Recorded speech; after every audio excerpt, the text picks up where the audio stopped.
చూసారండి దీన్ని మెజర్మెంట్ అంటాం అనమాట.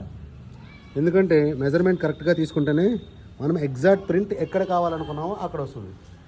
ఉన్నాయి కదండి, తక్కువ అంచనా వేయకూడదండి, దీంతో చాలా పని ఉంటుంది. ఇప్పుడు మనం కావాల్సింది ఏంటంటే ఇందులో ఒక ఫిగర్ తీయాలనుకుంటున్నాం. సో ఇలా మెజర్మెంట్ తీసుకుంటాం ఫస్ట్. ఈ మెజర్మెంట్, ఈ ఫిగర్ మనకి దాంట్లో పడాలి కాబట్టి ఈ మెజర్మెంట్తోనే మనం పని చేస్తామండి. ఇలాగా ఆయుధం పూజ చేస్తాం కదా, అందరూ కత్తులు కటార్లు యుద్ధానికి చేస్తారు. కానీ మేము చేస్తామని తెలుసండి ఆయుధ పూజ దేనికో, దీనికి ఆయుధ పూజ చేస్తాం. ఎందుకంటే మా ఆయుధం ఇదే కాబట్టి.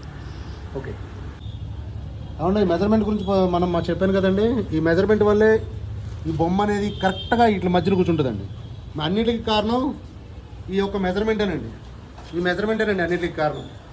తర్వాత ఇంకో శారీ చేశానండి, ఫ్లవర్ డిజైన్ చూడండి ఎలా ఉందో, మంచిగా ఉందా? కిందే కదండి పైన కూడా 2 సైడ్ బార్డర్, ఇది 2 సైడ్ బార్డర్ అండి. కానీ ఫ్లవర్ వచ్చి రెడ్ వేయాలండి. యాక్చువల్లీ ఈ రెడ్ కలర్ వేయాలి, కానీ రెడ్ కలర్ మంచిగా అనిపించలేదు, దీని మీద లుక్ లేదండి. సో కస్టమర్తో చెప్తే మళ్ళీ పింక్ కింద కన్వర్ట్ చేసాం. సో శారీ అయితే బ్యూటిఫుల్ అండి, చాలా బాగా వచ్చింది. ఇంకోటి చూపిస్తాను రండి మీకు. ఈ శారీ ఏదైతే ఉందో సేమ్ బ్లౌజ్ 2 సైడ్ బార్డర్ కావాలన్నారు, 2 సైడ్ బార్డర్ కొట్టామండి.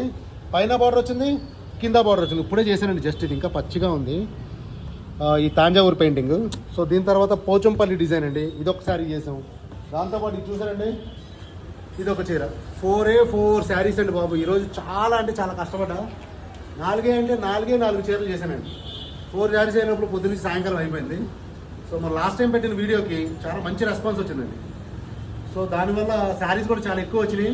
పని అయితే మీ దయ వల్ల, భగవంతుడి దయ వల్ల పని అయితే బాగుందండి. సో ఇంకా ఎవరైనా చేయించుకోవాలనుకుంటే తప్పకుండా కాల్ చేయండి వాట్సాప్ నెంబర్కి.